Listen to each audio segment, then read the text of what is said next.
There we go. Good day, sir. Hi, Kino. How are you? I'm okay, and yourself? I'm doing great. Thank you for asking. How's your day so far? Is it still morning for Wonderful. you, right? It is still morning here. Yes. Yeah, yes. How's it going? It's going good. Beautifully. Thank you. How about for you?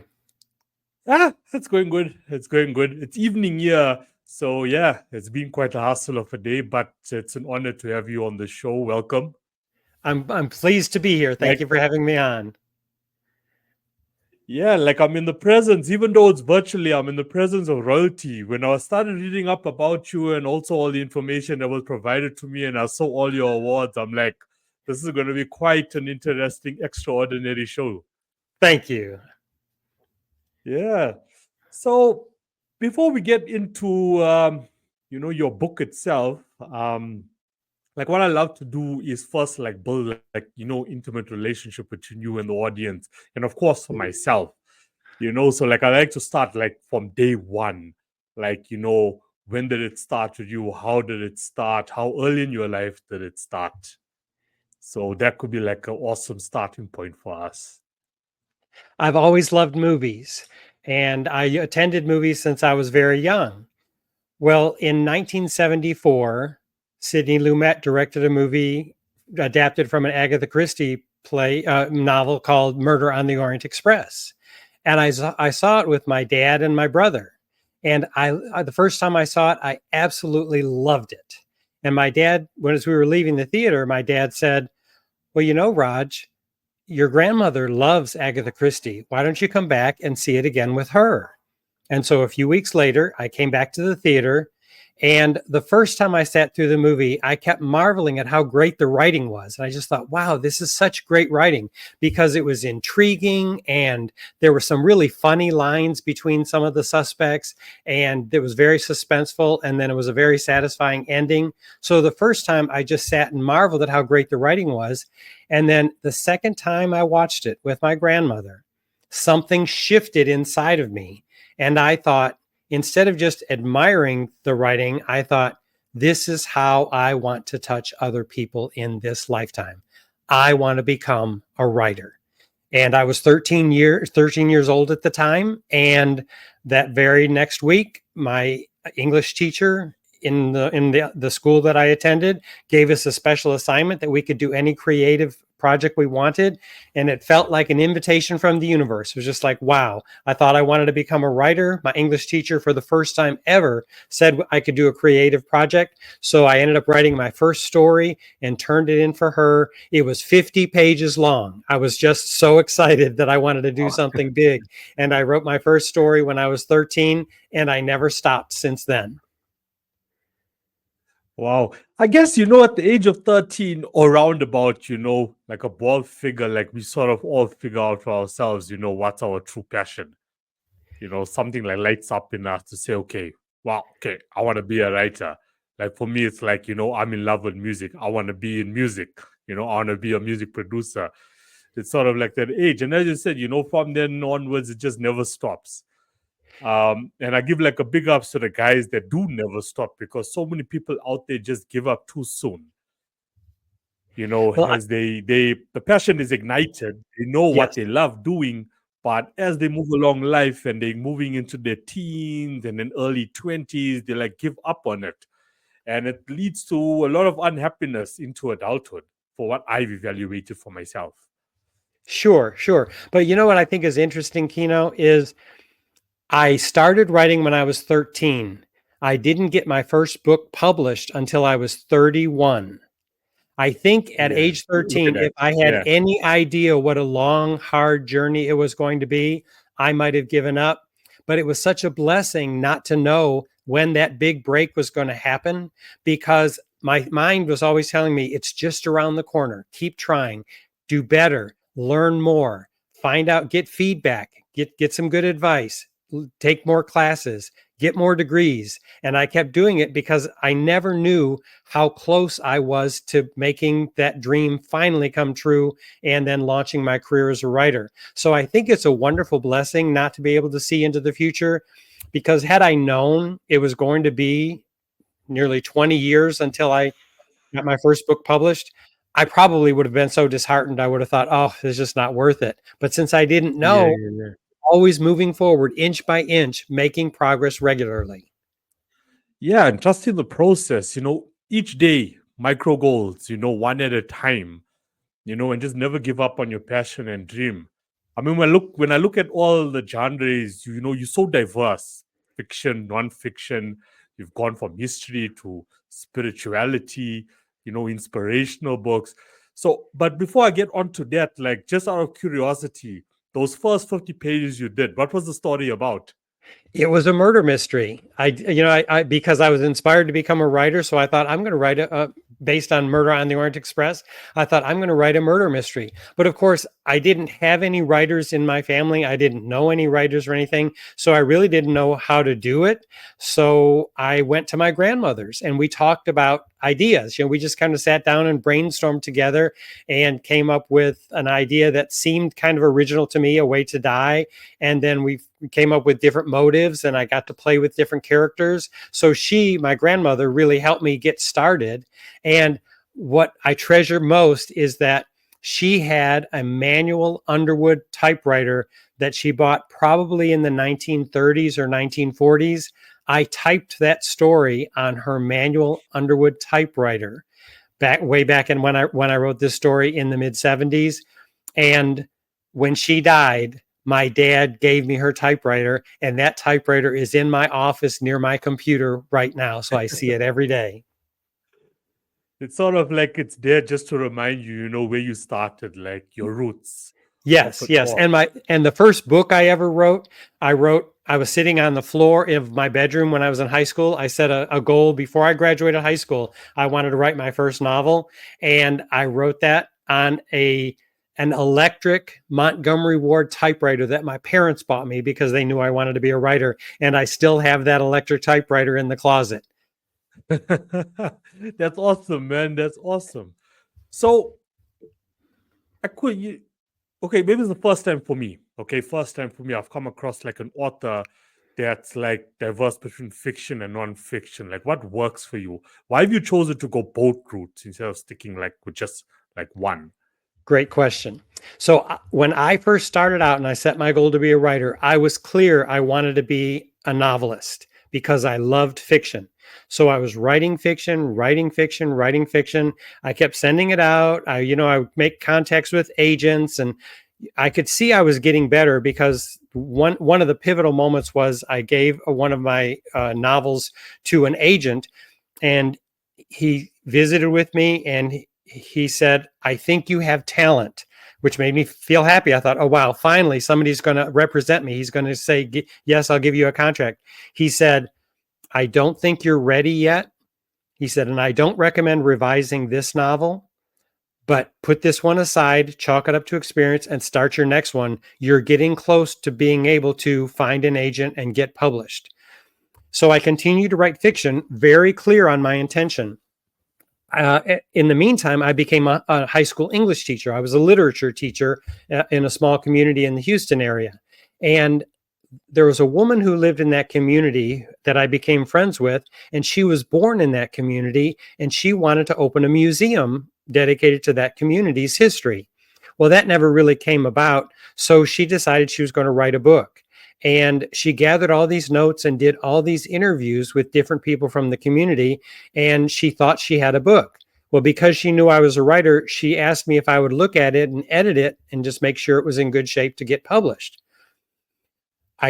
So because she was a friend and I wanted to do something loving, I thought, well, this is going to interrupt my writing schedule, but I'll take a week or two from my writing evenings and edit her book for her, which was nonfiction. It was a book of history. And as I was reading, I got all these creative ideas on how I could redo this book because there was a lot of overlap. There were many interviews where they were saying the same thing in different people were saying the same thing in different ways. And I thought, if I could tie it all in with a single theme, and then I came up with a theme, I thought I could really make this book something beautiful. And of course, I had to take a risk because I didn't want to hurt my friend's feelings. She thought she already had a book written there. but I decided I would rewrite a sample of it just to show her what I had in mind. And I offered it to her. And I said, if this is interesting to you and you'd like me to, I will rewrite these notes and all of this data that you accumulated into a book I think you'll be very proud of. And she was very pleased and very grateful because she knew I wanted to be a writer. And she said, please go for it. And 9 months later, I finished everything that I was going to do for her. And so my first book became a book of nonfiction because she got that book published. And in the process of writing that book, an assumption I had about nonfiction was that it didn't take much creativity. I assumed that writing nonfiction was more about the research and technical writing, which was similar to essay writing at school. And I wasn't as interested in that. But when I discovered how much creativity it took to write a good nonfiction book as well, then I was open to whatever opportunity came my way.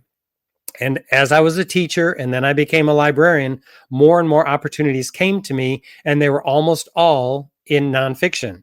And so if I hadn't done it before and I was curious about it, I thought, I'm up for the challenge. I want to try this. And so actually my first probably 4 or 5 books published were all nonfiction.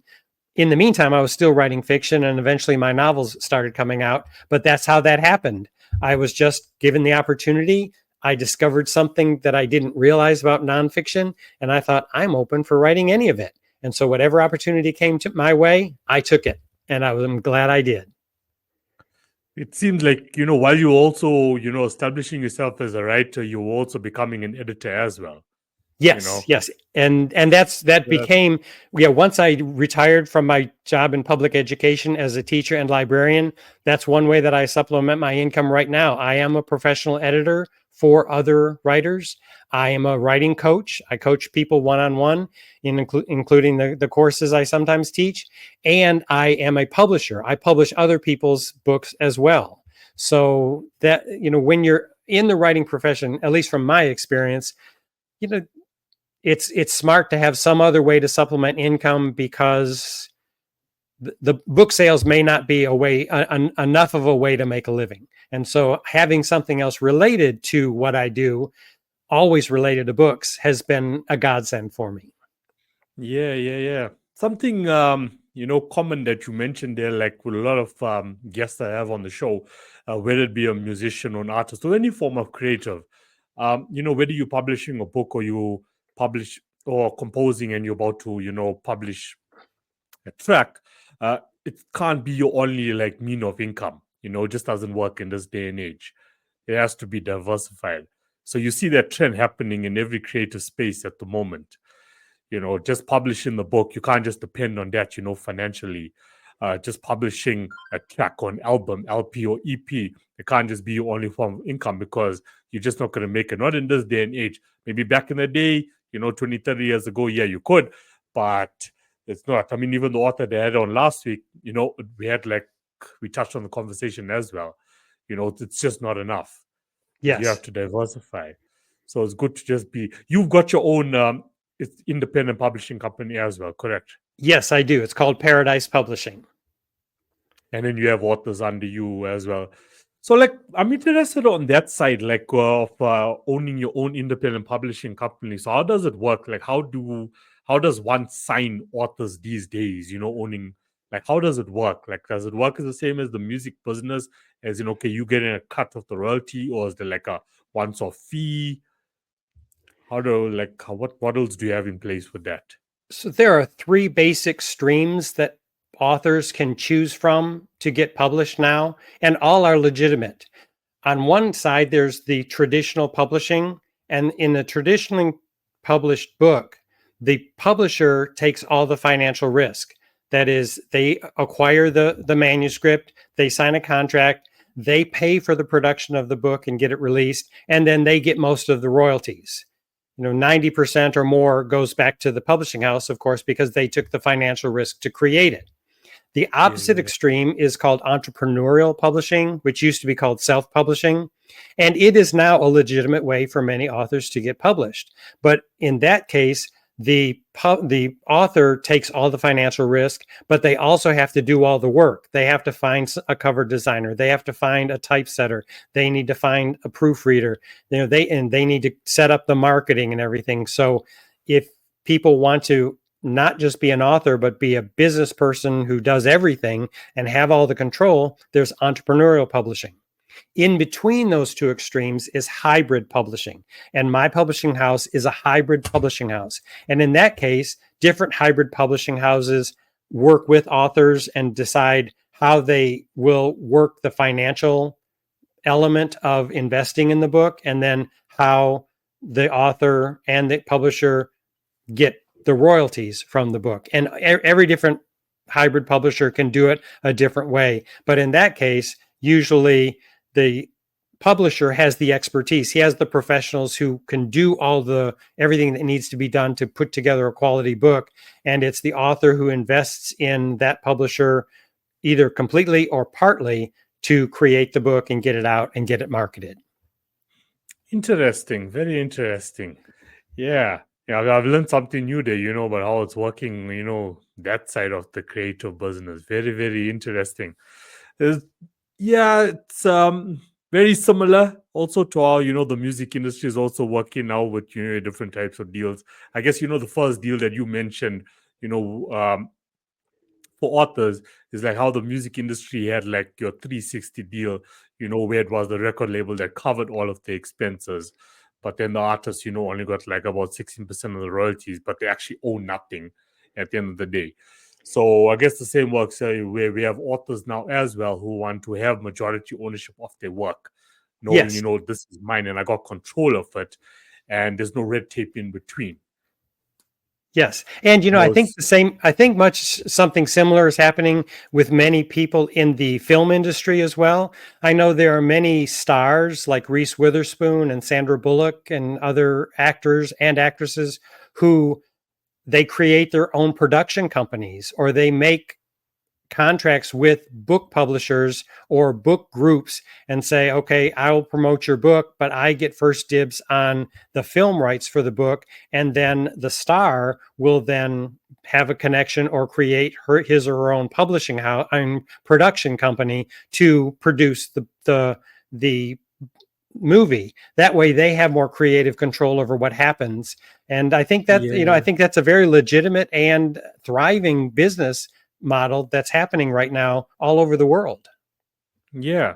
I mean, if you look at how that part of the industry has evolved, with your Netflix and Showmax and so on, I mean, it's so easy accessible now to submit a proposal to Netflix, for example. Yes. It's changing, Hollywood is no longer like, the major game player when it comes to it. So, I mean, 100% on that, 100% on that, now from actors, as you said, take it into their own hands, creating their own publishing companies. It's cool if like Hollywood doesn't want, or any top producer in Hollywood doesn't want to take it up, but now you just send it to Netflix and it's good enough, it's on here. And that's where most people's attention are right now, online. And I think the same is happening in the publishing world. It used to be that there were big publishing houses in New York, at least for publishing in the United States. And the goal was to get published by one of those major publishing houses in New York. That was very similar to the old studio system in Hollywood, when if you wanted a legitimate project created and released in the United States, you needed to get with one of the major movie studios. Well, then independent filmmakers in the 60s and 70s started creating their own projects and financing their own projects. And little by little, those art house movies became mainstream. Well, with the advent of online publication and print on demand book production, the same thing is happening in the book industry. Whereas, although it's still great to be published by some of those large publishing houses in New York, it can be equally satisfying and successful for authors to get with medium presses or small presses or even independent presses, and then get them into venues like online retailers who can pick up the option for the book and make them available to readers. And if you can market it well, then your independent book can do just as well as some of those that have lots of money and lots of power in the industry behind them from some of the major traditional publishing houses. Yeah, keyword you mentioned there, market. Like for me, like, the major difference between mainstream and independent is just the marketing budget. Like, so if you're a major player in the publishing game, like in New York, for example, you have a higher marketing budget. So of course, you're going to get like a further reach out of it. I guess that's what like slows down a lot of creators these days, no matter which sector you're in, is just that marketing budget. If I'm an independent artist, I'm independent author, but if I can get good marketing, funding, like it's unstoppable from there. It's really Yes. unstoppable. Yeah, that's for But a me. nice thing that's happening is people like you with podcasts, because it used to be that if you wanted to market, then you needed to, get your book known by some of the big TV networks in the United States, which would be Yeah, yeah, yeah. costly to get on television. But now there are all kinds of creative people who are making their own podcasts and having different themes and finding authors and finding musicians as you are. And so more independent people are being seen because I have my connections and social media and marketing, and you have your connections and social media and marketing. And sometimes when those two worlds combine, wow, things can really explode for the artist Yeah, yeah, yeah. and for the podcaster. So I think people like you, like me, who are doing things more independently are reaching out, and people who are interested in what we have to offer are finding us. It's just a matter of having to do it consistently, and it is time consuming to market. I'm here interviewing with you rather than writing right now, but that's part of the process. That's part of what my goal is not only to write something the best that I can make it, but let people know that it's out there. So if I can help people through my writing, I'm able to do that by talking to you and letting them know that I've created something that might be helpful. Yeah, and there's so many of us out there, right now doing exactly what we're doing, and that reach actually goes far. Yeah, once again, as you said, it takes time. You know, like I wouldn't be here today with my own podcast, doing an interview, having a discussion with such a phenomenal writer as yourself, if like I didn't also put myself out there and network. Let me talk to this guy, and the moment you talk to this guy, that guy knows another guy. Then you get in contact with that guy. Next thing you know, you're moving up, and you wonder yourself, how is this happening? So you're 100% right in that, because that's my own personal story. That's how it happened for me. And then I was like that type of person, whereas, okay, as I'm moving up, let me also now start bringing other people up with me, and then okay, create a podcast. Let's get on that. I mean, I first started with blogging. I started blogging about what's happening in the music space and so on. And I was like, okay, cool. I'm sure you're familiar with Gary Vaynerchuk, Gary V. I'm not sure. I Tell me more. Gary. Yeah, no, so he's also based in the States. He's like one of the top social media marketers like in the Oh, world. okay. And then I like purchased one of his books. It was during the COVID era, so it was like 2020. And I'm sitting there, I come across this guy, he's Gary V. I start listening to him. I start checking out his YouTube channel, what this guy has to say. I'm like, okay, cool. There's something that I can learn from this guy. And it was like a daily thing for me. Then I purchased one of his books, and one of his chapters in his book was about podcasting. And then I was like, okay, cool. Let me take this blog to podcasting now, because I was doing like all these short videos and so on. I tried out TikTok, and I was like, I bought the cheapest condenser mic you could ever buy. And that's the thing, people think they need like, like a lot of funds to actually start off, no matter what it may be, whether it be the first book, first podcast, your first track. But I bought the cheapest condenser mic that I could afford at the time. And the moment I finished that chapter, I was like, okay, onto a podcast. I was like, there, let me start it off. And here I am today, 4 years later. Something always mentioned to people is I started off the podcast in 2021, and I was consistent with it each and every single week alone for 3 years straight, until I got opportunities to actually have people to come onto the podcast. And we're all learning from each other today. So 100%, there's so many of us out there, and that's the majority. There's so many ways now that you can market yourself, and you can do it for free. you know Out of this episode, does whether you get two more people to follow you on social media, or purchase your book, or 20,000 more, at least you've gotten a further reach. All those numbers count. You know, so many people like I come across, they'll be like, nah, but there was only like one view on this, or I got one like on this, or only one person. But you had one more than you had yesterday, and that counts. And you don't know where that one more is going to take you. You just Exactly. don't know where it's going to Exactly. take you. And you made a beautiful point, Kino, in that you started with what you have. You went and you found the least expensive microphone you could get, which is great. You started with that. And the more you did it and the more experience you had, when you realized you needed a better quality microphone, you went and got it. And when you needed better equipment, you went and got it. So, but start where you are. If people wait until everything is perfect and they can afford everything and they can get everything in line, by then the trend has shifted and people are doing something else. And another thing you make, another point you made, which is really wonderful, that applies to anybody who's doing anything creative of any kind, is see who is the best in the industry doing what you want to do, and then figure out how you can do something a little bit different, because everybody is looking for something a little bit unique.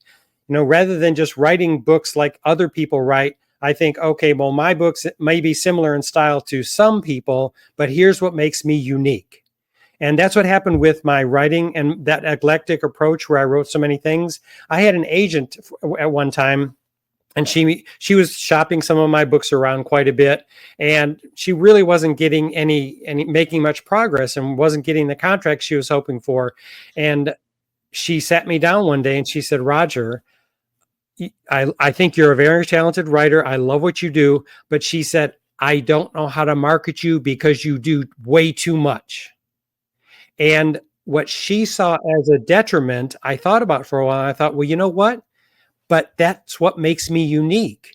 Because I've written in so many different genres, I'm an even better editor because I'm writing in so many different kinds of categories, that if someone is writing in that category, I would be a more experienced editor for them because I've written a book in that genre. So I realized that what she thought was a shortcoming was actually, that was the hook that made me different from everybody else in the industry, because I've written history, I've written movie reference, I've written historical fiction. I've written books for librarians. I've written books on education and success. I've written books on spirituality. So it's just like, that's not a weakness. That's what makes me stand out among my peers. And so I knew, as a marketer, let me play that up. Let me show people I have 20 books out and they're probably in at least 10 different genres.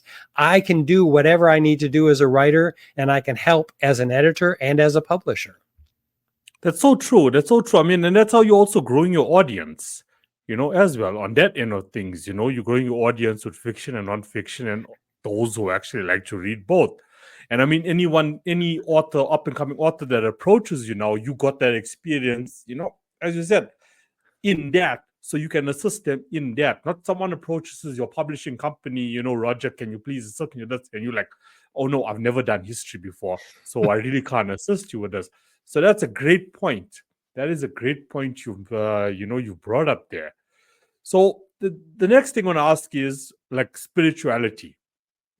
It's a topic, that's actually trending. The world is becoming more conscious now. What made you want to tap into spirituality as well as an author?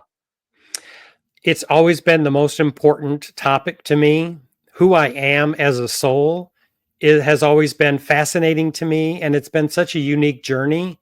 And I distinguish spirituality from religion. There are some people who connect their spirituality with religion, and if that works for them, more power to them. I think that's wonderful. For me, I like the independent journey of figuring out who I am spiritually and what message I might give to other people to help them on their own journey, whether it looks anything like mine or not. I just want to empower people to follow their own spiritual quest and figure out for themselves who they are and what matters and what kind of legacy they want to leave to the world. And that's why spirituality has always been so important to me personally, and why I thought I could contribute something meaningful to the bodies of works that are out there about spirituality in the world of books. Yeah.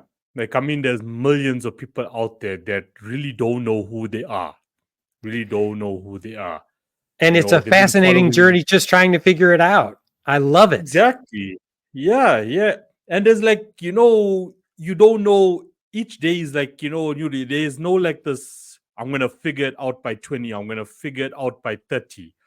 It's just, an ongoing journey when it comes to spirituality. I'm actually, one of those. I'm one of those. So I grew up Catholic. Yeah, and it was all about religion at the time. And it was only in the last, I would say, 2 years that I figured out for myself that something doesn't make sense here. Like, even though like I know what my objectives are, my goals are, but who am I?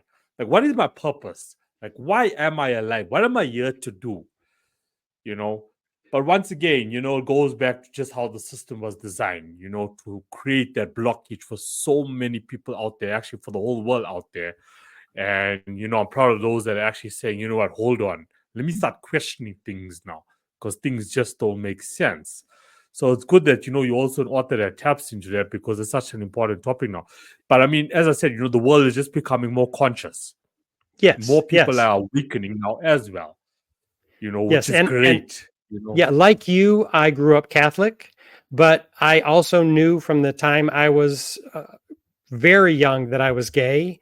And the message that I got from my religion, my society, and my family was that I didn't deserve to be loved. I could never find love. I could not be loved if I was gay. And it was just a conflict with my spirituality because I just thought, wait, as a child, I lived to please my parents and to make my teachers proud of me.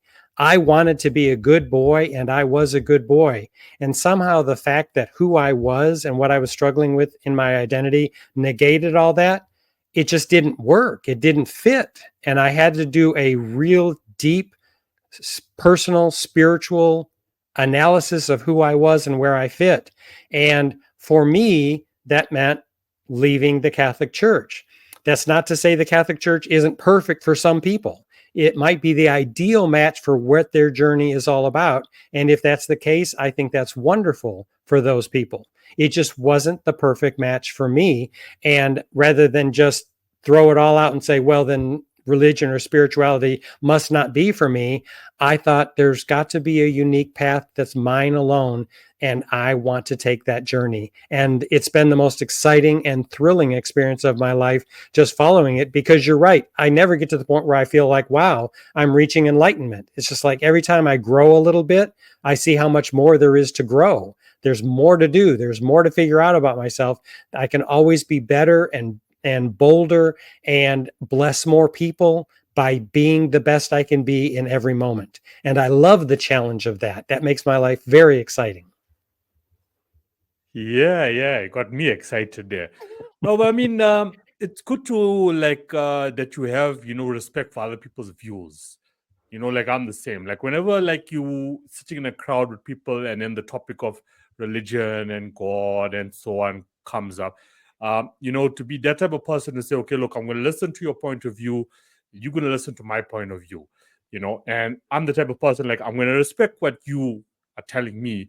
But there's people when you actually respond to them, they don't feel the same way, you know, Yes. they don't feel the same way. And like when you said, you know, if being like, okay, Catholic and going to church each week, each Sunday, is your part, of your life and your journey. My brutal, honest opinion on that is, I don't think, people actually know that that's, their part. They're just following doctrine once again. They're just following what someone else or an organization is actually telling them to actually do. That's just my honest opinion on it, that I'm stating on the podcast. I feel like people who like are attending church each and every single Sunday, they haven't figured it out yet for themselves. I went to church, every Sunday. I did my thing. And, after COVID happened and you couldn't go to church anymore, it was a blessing because then I figured out that, I don't need to go to church to prove myself anymore. I don't need to go to church to prove to my family, to my friends, to society that I'm a good person and, I'm all about good in the world. No, I can do it in my personal capacity and still make a big impact. And the thing is, it's those people that actually do make a bigger impact. People like you and I that make a bigger impact in the world. Because I also felt for myself, like when I was going and I was sitting in church, I was actually sitting with people who were actually hypocrites. For that hour or so, they doing their thing, they praying, they preaching. Yes, we're all going to do good, but the moment they leave the building, completely different person. So a lot of those things also, started running through my mind, when I started going on my own spiritual journey. And there's a lot I still need to figure out for myself. But I feel in the world today, people who are down a spiritual path, with their own journey, are actually making a bigger impact, in the world for other people than, I, the organizations are, the I religious organizations. Yeah, I appreciate your perspective, Kino. I do. I do think, though, there are as many reasons to go to church or not to go to church as there are people. And I've met many people who really are spiritually fed by going to church. It does give them what they need or what they want to go out into the world and be better people. So there may be some people who go to church and are just kind of going through the motions. I don't know. I don't know what's going on in their heart or mind, Yeah, but I can only speak for myself. And if people are getting something out of church and it's feeding their soul and it's helping them be the person they want to be and contribute to the world, I think that's beautiful.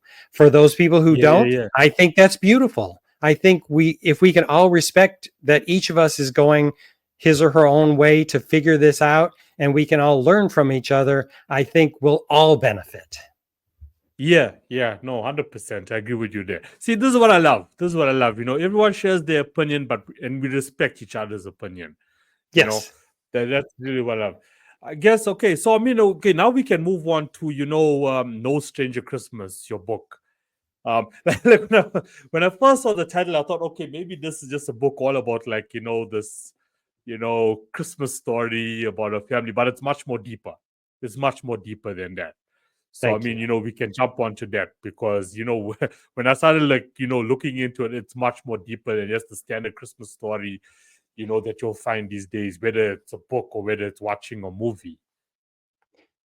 Thank you. Yes. So with all my books, especially the works of fiction, from my perspective, a novel has to work well as a good story. That's the skeleton of any good novel. But then the meat that goes around that skeleton are those deeper themes and symbols and elements that go into making and fleshing out a story so that it's more than just a light read. Ideally, I think the best books are those that if you want to just read a book for a good story and get a little inspiring message at the end, and that's it, that's wonderful. But if you also want to go a level deeper and do some analysis and see, well, what is the author saying about this theme? Or what are some symbols that he's using? And why did he use those symbols to mean those things? That's there too. And that's what I've put into No Stranger Christmas. It is a book for young adults. The main character is 14 years old. So it is a book meant for tweens and young teenagers. So the themes that I deal with are mature themes, but those that I believe that readers of that age group are starting to grapple with. They're starting to figure out who they are and what their life is about, and again, there's that spiritual element to it. So that's what I wanted to put in this novel, and that's why at the end of the book there are some study questions in case people in groups or in classes want to talk about some of the deeper themes. I give some questions that lead them to notice some of the symbolism, some of the motifs, and some of the themes. So in case they didn't catch it in the first read, it's like, wow, there's a lot more to this book than just the story. I like when books work on both levels. Yeah. Because one of the points, under the book is like a fight against gay discrimination. So is that something like that's something personal to you that like us as humanity need to like stop doing, and that's why you like implemented it in there? Do you see it Well, as a like a problem, in society in 2024? Well, it was definitely something that I struggled with when I was 14. And back in the 1970s, when this book is set, I didn't have an adult in my life like Mary Carroll, that really cool artist character in the book, who would sit down with Frankie and give him some food for thought and help him reconsider that maybe what he was going through was a gift, not a curse. And so the exchanges that I have between Mary Carroll, who is an adult, and Frankie, who's a 14-year-old, he's very smart. So intellectually, he's ahead of his peers, but socially and emotionally, he's a little bit behind because he's such a withdrawn, shy person. So some of those conversations they have, I hope, lead readers to see that while some issues can be a problem in society, if we go deeper into our own life experience, we can figure out for ourselves what's best and then move in the direction that works best so that we can be the people we want to be and we can make the positive impact in the world that we want to make. Oh, 100%. 100%. I mean, your storytelling, like there has to be good storytelling, It has to be intimate. There has to be storytelling, like you said, that balance. That balance has to be there. The book, no matter what you're doing, as a creative, the book has to make some sort of impact. Like whether it be fiction or non-fiction, it has to make like some sort of like impact that's really going to make you think, about humanity and society as a whole. I mean, it's when it comes to discrimination, different forms of discrimination, it's still an issue, globally. It shouldn't be an issue globally. We just make it an issue globally. So all of this, coming together, is actually going to actually make, people really just think differently. And that comes down to that author and, their storytelling of it. The author add-on, I'm not sure if you're familiar with him. His name is Don Sawyer. He's from Canada. So I don't think I after am. our after our conversation, like that conversation also took like a different path because like it's what I love about the podcast as well. Like when I started off, like I want to build this intimate relationship. It's not just about let's talk about the book and that's it, done and dusted. There's more to it. The conversation needs to continue from here. And we started tapping into so many issues that we see like in society at the moment that we actually need to resolve. And one of the ideas, after the conversation that he's brought up is that we need to actually like put this panel together, like this global panel together of, different races, different cultures, just to come together about, what we can actually do collectively to get the message out there to humanity, because it's still mainstream at the moment. Now when you touch on the topic, of, gay discrimination, it's something, we need to touch on, we need to fix, we need to rectify. And that's like, the mandate we want to do on this. And, why I'm actually mentioning this right now is because, he dropped me the email about, let's create this panel, let's get different type of people. Like, I would love for someone like you to come onto that panel as well, just to bring, your side from that, into this. Let's bring gay discrimination, into the topic as well, or into the agenda as well. Well, thank you for the invitation. I certainly would be willing to consider the possibility. To me, the themes that I deal with are more universal than just gay discrimination. But to me, that's the facet of the prism through which I see the world because I'm a gay man. So I can understand certain things as a gay man, but I'm not just a gay man. There are so many different aspects to me. So, and that's what I try to bring out in the book. And that's why I called it No Stranger Christmas, because there are many elements of this holiday that Frankie is going through that are strange to him. His parents are struggling financially. He doesn't exactly know why, because they don't give him the details, but he's very clear that they're struggling financially. He's trying to save Christmas for his family, especially for his little brother. So that's a major issue.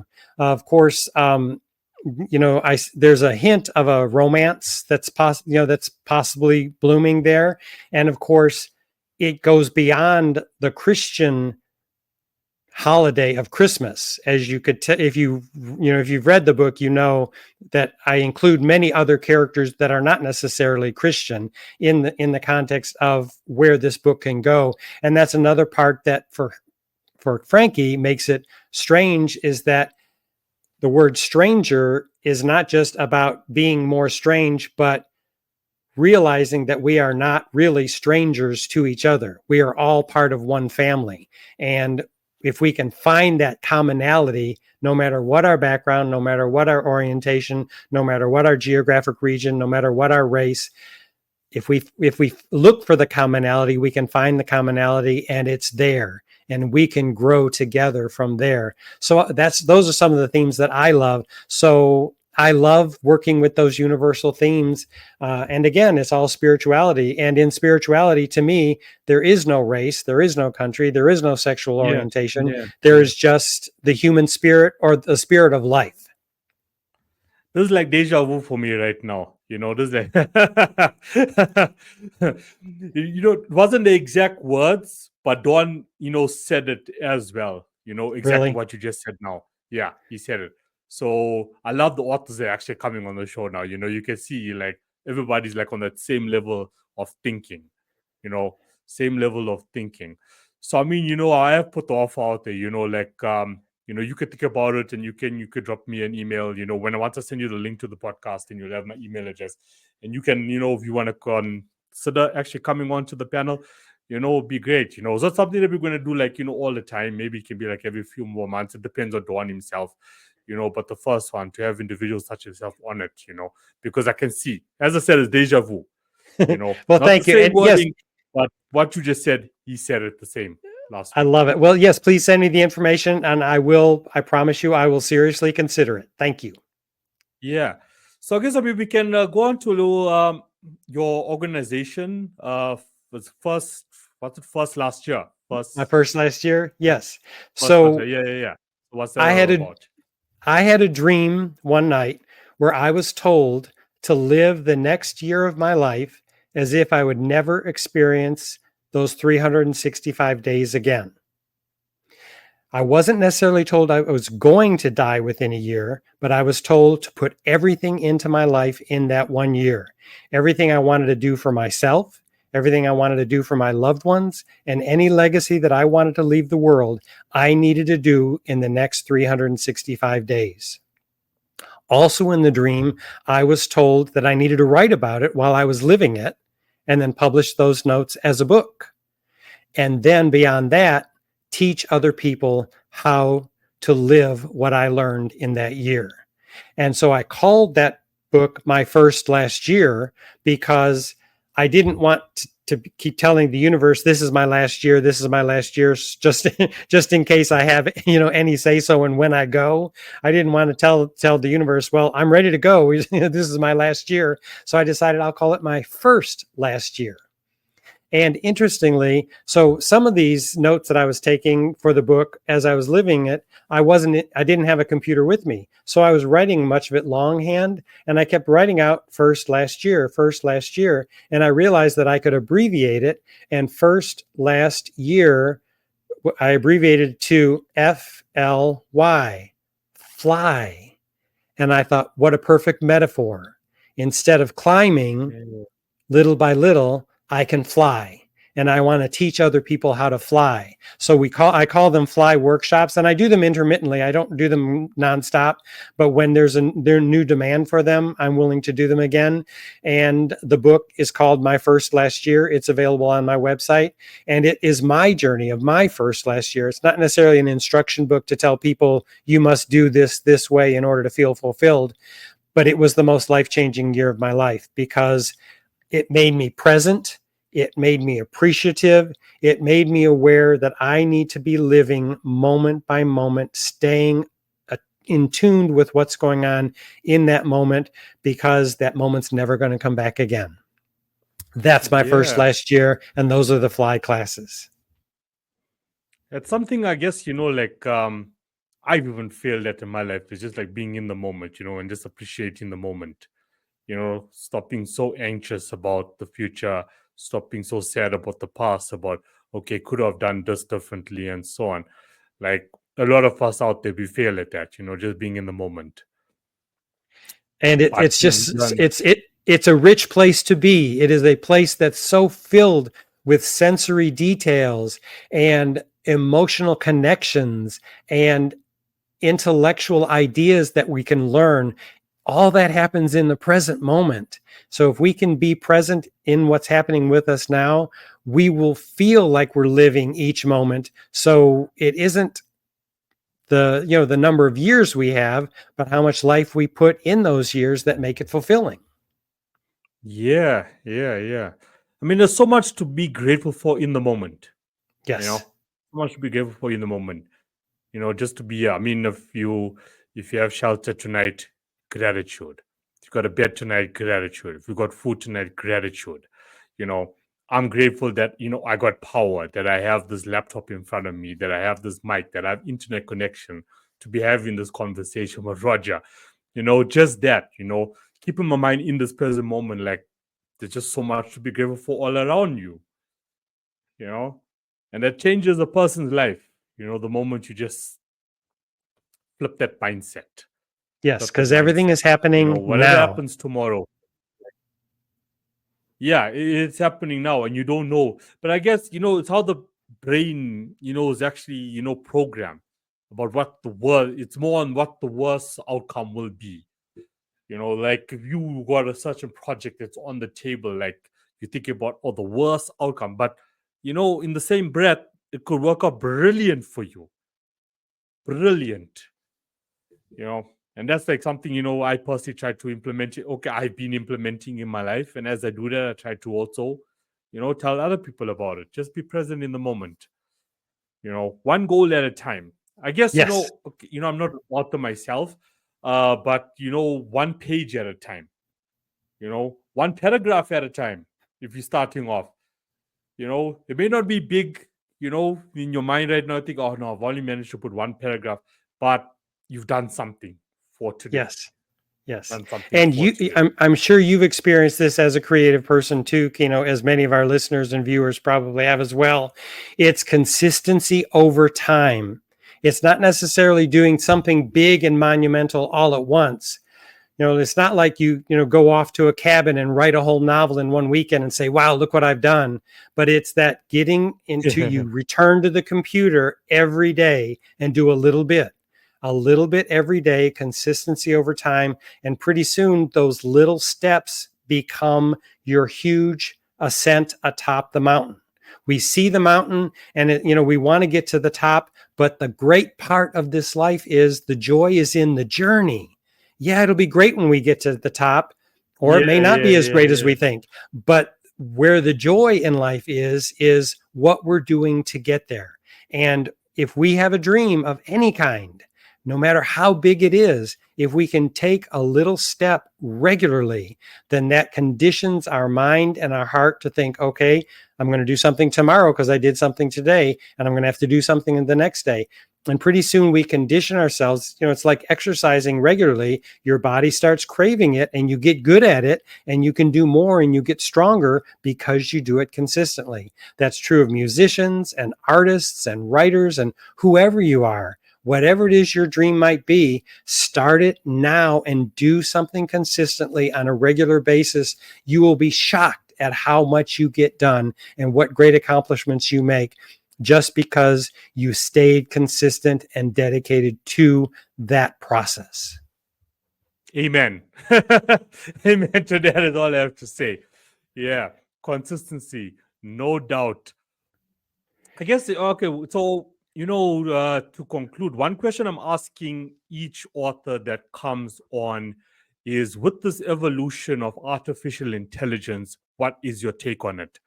Like the conversation that I had last week was, with the way it's evolving, okay? And we actually had a laugh, Dawn and I last week with this topic, is because there is software out there now that can write you an ebook in 5 minutes. All you have to do is insert the topic, and you are going to have an ebook in 5 minutes.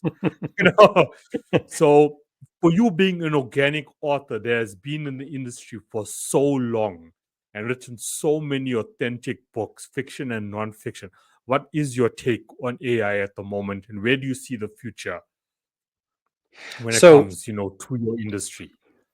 so for me, I don't use AI for writing because I want it to be from me. The creative process is what I build in me. So I don't want to just give AI some ideas and then have AI generate for me something that it could be brilliant and could be wonderful, but that's not me. That's like watching somebody else's movie and think, wow, I could do that, but I didn't. Somebody else did it. But I do use AI for research, and it's very helpful. I can ask a very specific question in one of the sites that I follow, through AI, and I can ask very specific research questions for, like, I'm working on a novel right now that takes place in 1941, and I need to know, like, what material would a woman wear to a funeral in 1941 in such and such an area, and rather than spending hour upon hour looking on, Googling it or looking in reference books and then cross-referencing to make sure it's accurate, I can just go into AI and say, what are some materials that they might wear, and what would that be like? What would that feel like? What would it smell like? And AI generates many possibilities. From there, I can take those suggestions and decide, okay, what works in this novel for me? And then I cross-reference and say, okay, well, if it's a wool coat, what does it look like? What's it cut like? What color is it? So I think AI can be a tremendously positive tool because it can generate feedback so quickly. As a creative person, I don't want to release my creativity to anything or anyone else. So I don't intend to use AI for the writing process. And I think any artist, I would recommend for any artist not to let some machine or even other people do what it is that's yours to do in this life, because the joy is in the journey. If you're letting somebody else do it, it's not really your output, it's theirs. So I say do Yeah, it yeah, yourself yeah. and use AI as a tool to support you.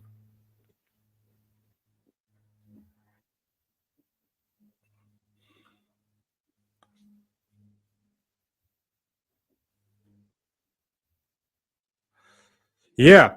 I mean, from a research point of view, 100%, I agree with you on that there. Use it, keep a balance. It's what, like, always comes up in this conversation. Keep a balance, use it for research.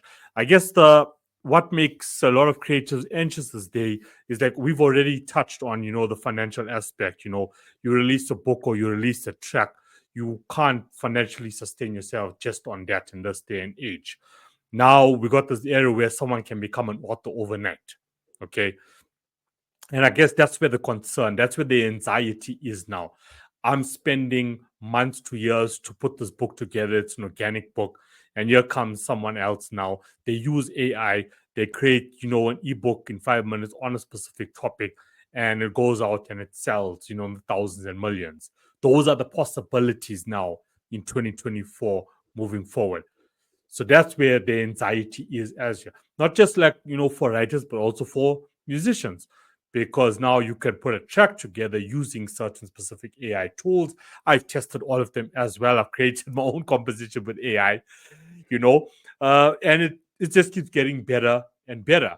So now on the music aspect of it, it's like, okay, I'm getting 0.001547 per stream coming from Spotify, coming from Apple or YouTube Music. It's not enough.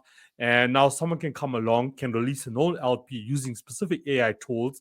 And when you look at the stats these days, there's people that are actually digging AI generated content when it comes to music. So that's where the anxiety right now is within the like creator space at the moment. Which, like, it brings people's self-esteem down. Okay, let me just stop and give up now. And especially when we look at the lower class of creators out there, there's talented people out there. And now you have technology in the mix as well. Technology they can't afford it, they don't have access to. It's sort of like, demotivating. So hence why I do bring up the question, because there's a lot of anxious people out there.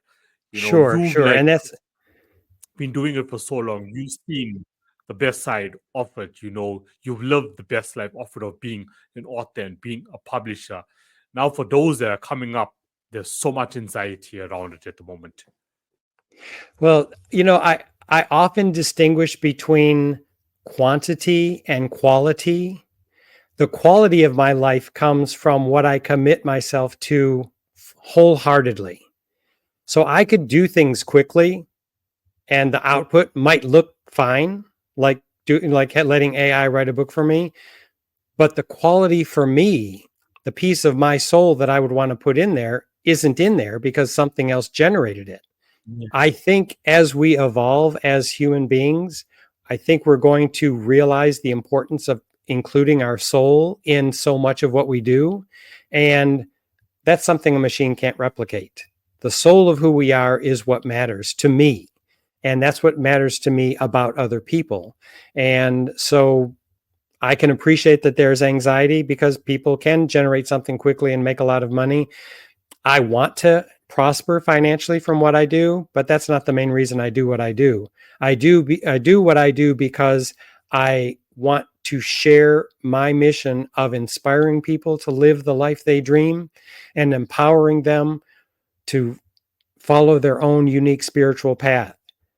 I want to do that from my own soul, and I do that through my writing, through my teaching, through my speaking, and that's something that can't be replaced by a machine, in my opinion. Now, maybe AI can do Yeah. that and I'm just not Right. aware of it, Yeah. but that's where I'm coming from. Yeah.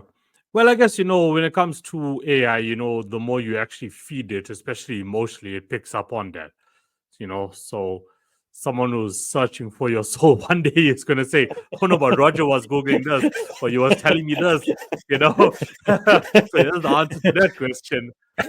Yeah.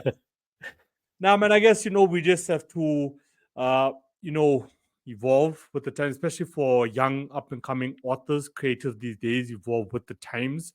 You know, uh, there's a positive to it as well, globally, as in people want a more intimate relationship, with the author or with the musician. One Yes. thing AI won't get right is that organic, passionate storytelling. Yes.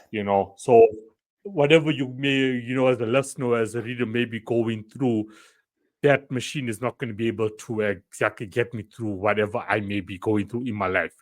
Let's Yes. let's label it down to spirituality at the moment. It's not going to do that for me.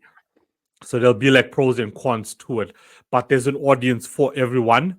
What I tell a lot of creatives as well, when I consult, is that stop focusing on other people's audiences.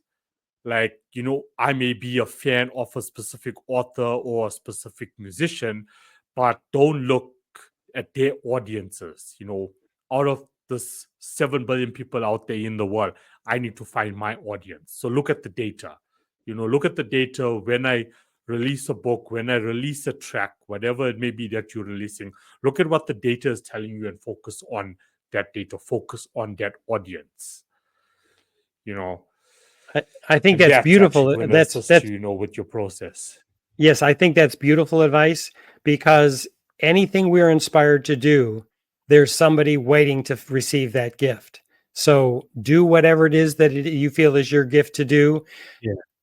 Get as good as you can get at it. Aspire to excellence in everything you do, and then just put it out into the world. Whoever needs it at that time is going to find it when they need it, and it's going to make the difference. It's going to bless the other people almost as much as it blesses you putting it out there. Because the real person who gets blessed from what we do to help the world is us, and other people in Yeah, return yeah, will yeah. get the gift, and we hope will be inspired then to move toward giving their own gifts, because that's where we find life most fulfilling, is when we're doing and we're giving to the world so that we contribute in a way that feels meaningful to us.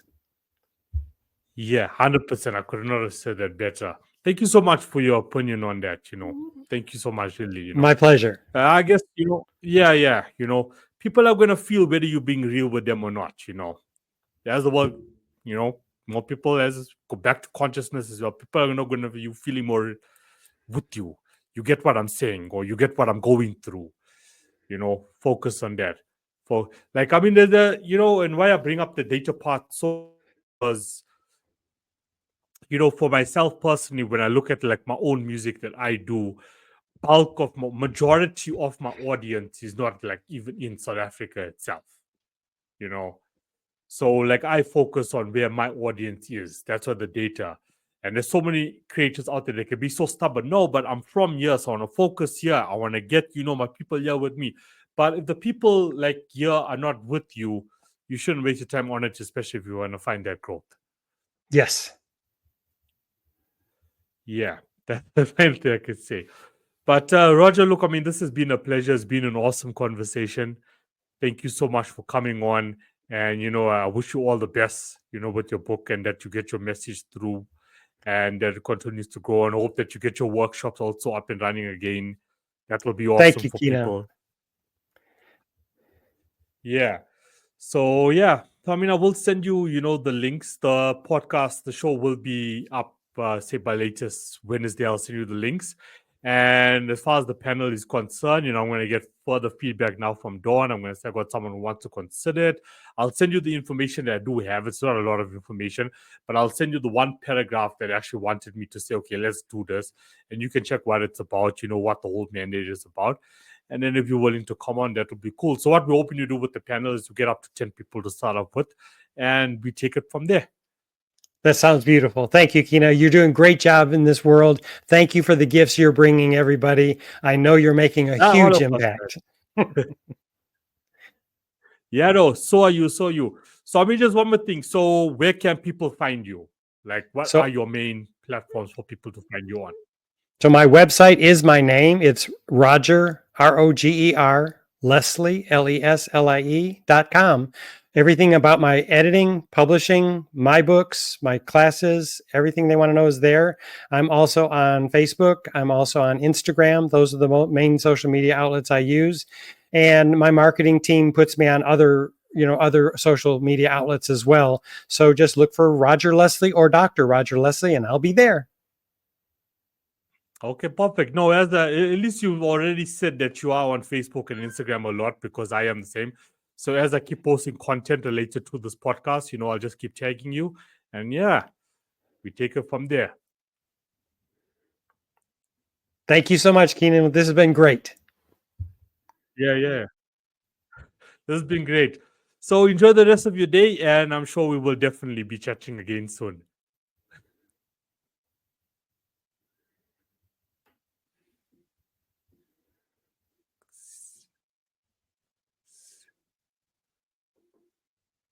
Did you pick up on the last words I said there? Yes, I thought you were closing up with that statement. Yeah. No, I can see like when I'm watching like the Wi-Fi, like you on my side, like it's just like up and down. So I thought there was like some latency on it. No, that felt like a close. Day. Thank you. You too. Yeah. This is what I love. I'm not sure when this happened. This happened as well. I think it was last week. So I'm on another podcast. I'm a co-host on another podcast, which is called Talking Back to Suicide. So it's also with the psychiatrist, also based in the States. And this also happens to us a lot. At times you think, okay, wait, is this the time to close it or not? And then we have a laugh about it. But then I keep telling people, this is what makes it so organic. This one also, it also tells like the audience, which I love to tell them all the time. We also human, eh? We also there you human. Go. Well, this was great, Thank you so much. Yeah. Bye, everybody. This was wonderful. Great. Thank you. Yeah, enjoy the rest of your day. Bye-bye. Bye.